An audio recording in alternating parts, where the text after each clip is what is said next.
Hey all, it's Matt, your average gamer. For today we're doing something really fun, going over 5 fan-based builds made by you, the community for Eldenring, and of course fans of my channel. First one up here is the Cleanrot Noble by Den7. This build is solid, not just for damage, but for fun and enjoyable playstyle. This one revolves around the Cleanrot Spear, Halo Scythe, and Scarlet Aeonia. This combination allows you to start with a Rot proc and follow up with the awesome Ash of War the Halo Scythe has, which can be spammed for a lot of damage. The Cleanrot Spear is also a solid backup, though it has less range, it scales similarly to the Halo Scythe. Playing as a Cleanrot Noble to take on Commander Niall was such a good time that I quickly realized that the Halo Scythe is one of my favorite holy weapons. There's some defense here too, as we've hit 51 poise and have a reasonable amount of vigor and endurance. This is a Faith and Dexterity build at rune level 150, which can only be made stronger if you're higher level. If you're looking for an awesome Cleanrot build, definitely try this one out. This one turned out really good. I enjoyed the Halo Scythe a lot. The Ash of War on it can be spammed for a lot of damage. This is a rune level 150 build that covers a lot too. Because it's Faith and Dexterity based, you have a lot of other options outside of running the Cleanrot build. But if you're looking for a Cleanrot setup, this is definitely one that's going to give you defense as well as offense too. Yeah, you're going to have that variety with the Faith and Dexterity stats that I have at 150 for you, where you can run a lot of different things, but this is a build that's going to carry you pretty well for the majority of the bosses in the game. Other than the final stretch, which ends up being really holy resistant, you're going to have a really good time with the majority of boss fights running a build like this. Trust me when I say that you got to try out the Halo Scythe if you haven't. The Cleanrot Spear, on the other hand, isn't as good. It isn't bad. It scales obviously similarly as I mentioned, and you can use it in combat to kind of combo the two, but between the two, I definitely think the Halo Scythe is the better of the two. You could also throw in something like different holy incantations if you want to add on to the build further, but I didn't really find the need to. Between the fact that we're able to proc Rot at the beginning of the fight and how spammable the Halo Scythe is, just constantly be able to use this at low FP, it pretty much had everything I needed in a build. Yeah, this is like the definition of versatile as far as the stats go and everything like that I'm going to show you here shortly. As far as the build goes, you're going to be able to do a lot with a build like this. This is definitely something you got to try out. Let's get into equipment. For equipment, we have the Halo Scythe plus 10, we have the Cleanrot Spear preferably plus 10, we have the Cleanrot Knight Sword in the offhanded, though I didn't really end up using that, we have the Erdtree Seal plus 10. We have a random set of armor on with the Cleanrot Knight Helm, and then the Greaves, Banished Knight, Chest Piece, Altered, and then you can use any kind of gauntlets that you want. Sacred Scorpion Charm, Erdtree's Favorite plus 2, Ritual Swords Talisman, Shard of Alexander. Then we have the Defense tier and the Holy tier. Let's get into stats for this one. Now for stats, we're running a Faith and Dexterity build, so we have 50 Faith and then we have 45 Dexterity, and I went for 50 Vigor on this one to kind of balance everything out. We've got a good amount of Mind and Endurance all around. This is a very versatile build and a good setup if you want to run a Cleanrot Knight build. Now up next, we're going to be getting into our second build, which is the Heavy Nightrider build by Marital Joke 3, and this is something where we're going to be using the Nightrider's Glaive in combination with Repeating Thrust and a Heavy Affinity that does a lot of damage. All of this footage, by the way, is on New Game Plus 7, so everything has the max HP it will get. The Draconic Tree Sentinel took a fair bit of damage from the Ash, and Heavy Affinity on the Nightrider's Glaive showed once again why it shines so bright in the spotlight. With an S in Heavy, it's often a no-brainer for strength builds. And you're going to see me here use the successive attack build up and take advantage of the heavy affinity that it has. Repeating Thrust will do a lot of damage with a setup like this one, and take advantage of the reach that the Nightrider's Glaive has too, because don't forget it has phenomenal reach as well. Let's get new equipment for this one. For equipment, we have the Heavy Nightrider Glaive, preferably plus 25 with Repeating Thrust. Any seal will do. We have the Knight's Cavalry armor on. It is altered. I believe the helm. You can take the cape off if you want to too. I left the cape on for this build. Rotten-Winged Sword Insignia, Millicent's Prosthesis, or Ritual Swords Talisman, Ritual Shield Talisman, Shard of Alexander. And then we have the Faith tier for buffs and the Thorny tier as well. Let's get into stats. Now for stats for this build, by the way, we're using Golden Vow and Flame Grant Me Strength. We're using the Faith tier for those buffs, although you can do Flame Grant Me Strength either way with the 15 Faith, but we had it in Golden Vow. 60 Vigor, 26 Mind, 30 Endurance, so a good amount of Mind and Endurance for this build, and then 60 Strength, which is 90 when you two-hand the Nightrider's Glaive for even more damage. For an alternate bleed version, you can use blood tax with a different setup. These do require different rune level 150 stats, as you'll be going in blood affinity for this one. Even with blood affinity's damage reduction, you'll build up bleed fast while gaining back HP with blood tax. This was a combo I was trying out when using different ashes and decided to include it as an alternate option for those that want a strength and arcane build that can do good bleed too. Blood tax is essentially repeating thrust with the added bonus of small HP gain and bleed damage. This ended up working out well for the duo Tree Sentinel boss fight, although I do frequently take one on at a time. I fought them together before. It's obviously easier to fight one individually and to show off the build that way, but as you can see, it does a good amount of damage when you're building up successive attacks and a good amount of bleed too. And after we use Flame Grant Me Strength, we're going to go on to take the second one here, and then we're going to go over the build stats and setup for this one. This one's obviously going to be different, but the Nightrider's Glaive will have a B in Blood Affinity and a D in Arcane, so you'll get a good amount of damage out of investing in your Strength stat too. And you can see on screen here, we're constantly proccing those successive attacks. We're getting the bleed build up and the damage obviously from the blood procs too. It's not a bad way to get damage out of Strength and Arcane if you want to run with the Nightrider's Glaive. It's a good alternate option to the first build that gives you back HP gain along with bleed build up. Let's get into equipment for this build. Now for equipment, we have the Nightrider's Glaive and Blood Affinity with Blood Tax. We're using the Dragon Communion Seal because it scales with Arcane, so why not? We have the White Mask and a random set of armor on. We hit 51 poise, Rotten Wing Sword Insignia, Lord of Blood's Exaltation, Ritual Sword Talisman or Millicent's Prosthesis, Shard of Alexander, Faith tier for buffs, the Thorny tier. Let's get into stats. Now for stats, we're using the same buffs as we did with the first build, Golden Vow and Flame Grant Me Strength, but we have Strength and Arcane as our main stats. We are two-handing it, so we're going to get the 60 Strength, and then we have Arcane for the bleed build-up as well, and to get a good amount of damage out of the Blood Nightrider's Glaive. For build number 3, we have the Lightning Lancer by Red. This is also a Dexterity and Faith build that focuses on Faith-based lightning damage. With Electrify Armament, the Guardian Sword Spear will actually get over 800 AR with the lightning added in Keen Affinity, and you can see we're using Sword Stance here on the NPC Invader, which with this Ash of War, it does a lot of damage too. This is a good combination as the Sword Spear and Sword Stance can stack successive attacks and hit really hard too. This is a weapon that's good with a lot of different Ashes of War. But for this one, we're going to go with Sword Dance because this is the Lightning Lancer build by Red, and we're also going to be mixing in different lightning incantations because this is a Faith and Dexterity build, and we're going to be using the Gravelstone Seal to hit really hard with the lightning damage, and obviously add Electrify Armament on the armament itself, as you've seen with the NPC Invader first and now the Dragon, to do a lot of lightning damage and build up successive attacks.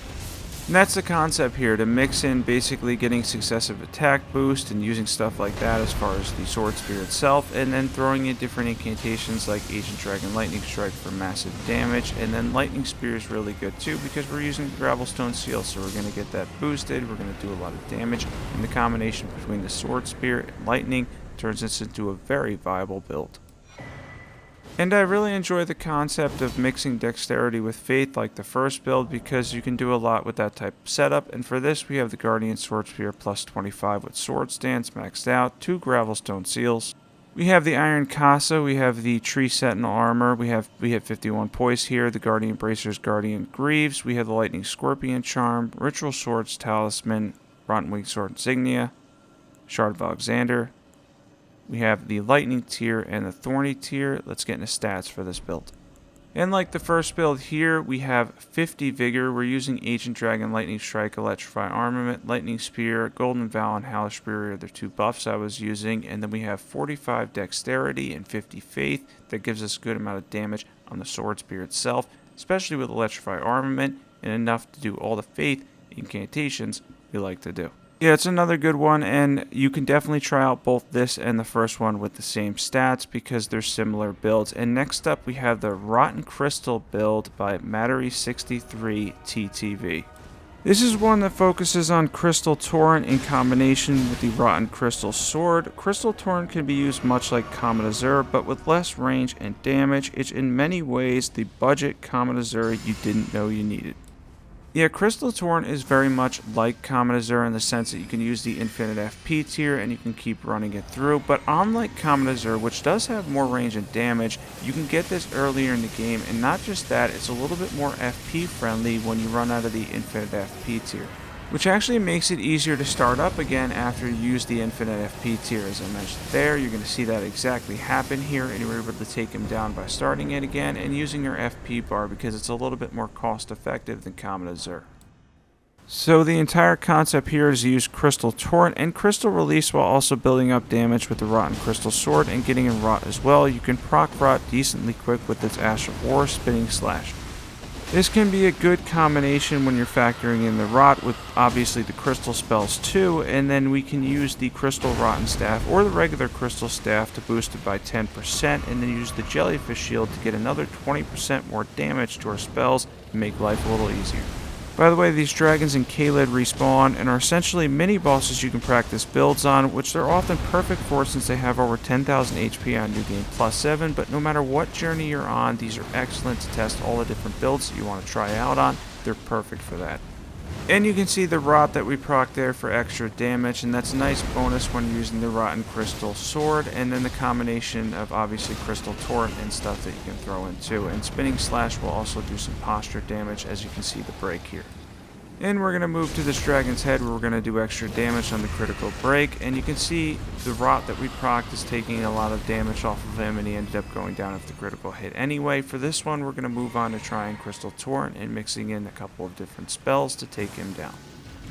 And we're going to move up here to use Crystal Torrent, and Crystal Torrent, you're going to see, does a fairly good amount of damage. Like the Godskin Apostle, the clip earlier, when you throw in that combination with everything else, this is definitely going to be the best spell that you're going to get out of all the Crystal spells in the game. This one does a ton of damage, you can see there, bring the dragon down fairly easily.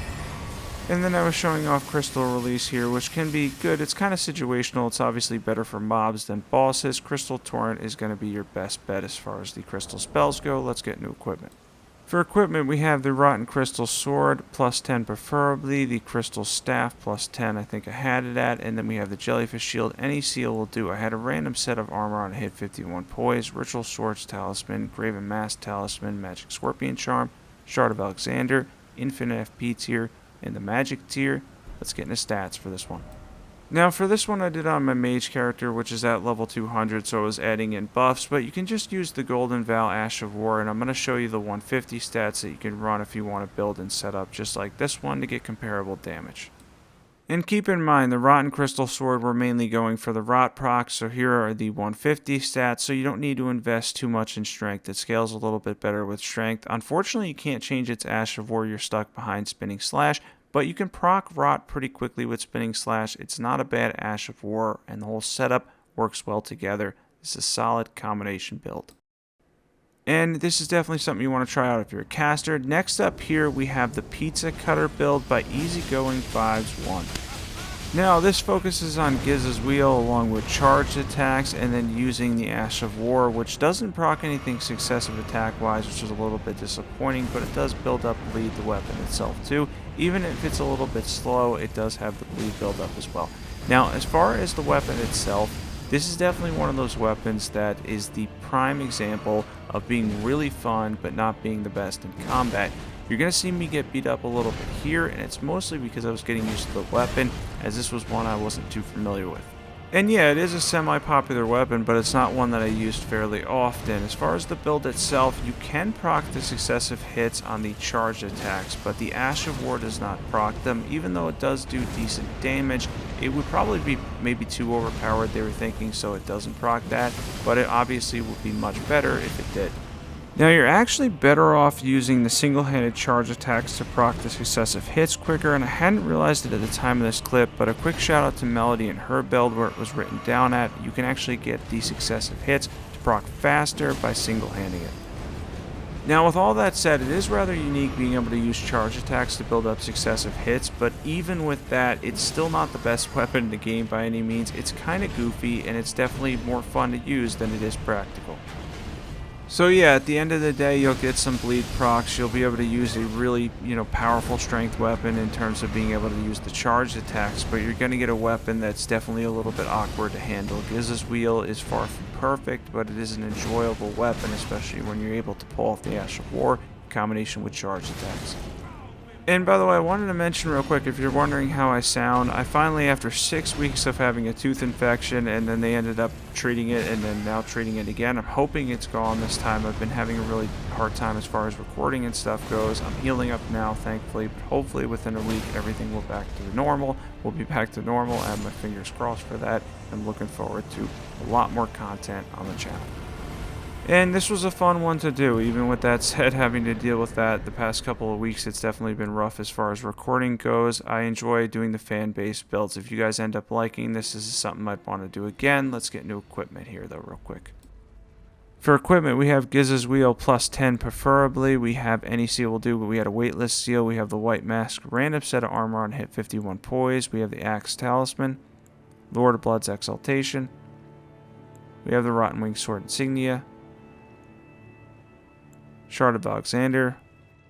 And then we have the charge tier for this one for that charged attack damage, and the faith tier for buffs. Let's get into stats for this build. Now, I played this as a strength build. Basically, it's a quality weapon, but I wanted to be able to be versatile and switch to other strength-based weapons as opposed to quality weapons, which I feel like is kind of limiting at 150, but if I were to go back, I would probably put these stats at around 40 strength and something like 40 dexterity, and you might get more damage out of it. And I was using Golden Vow and Flame Grant Me Strength, but more or less I wanted to be able to switch because Giz's Wheel is a weapon that can definitely struggle at times. Even with that said, though, it is an enjoyable one to use. I hope everyone enjoyed this one, as I tried to keep the build similar to what was posted by all of you, and there was 26 in total. I ended up doing 5 at random and was really happy with how they turned out. If there's a build you want to see in a future video, definitely post it below. Once again, thank you for watching. Can't wait for the next video and definitely looking forward to feeling better. Have a great day and be sure to hit that sub button.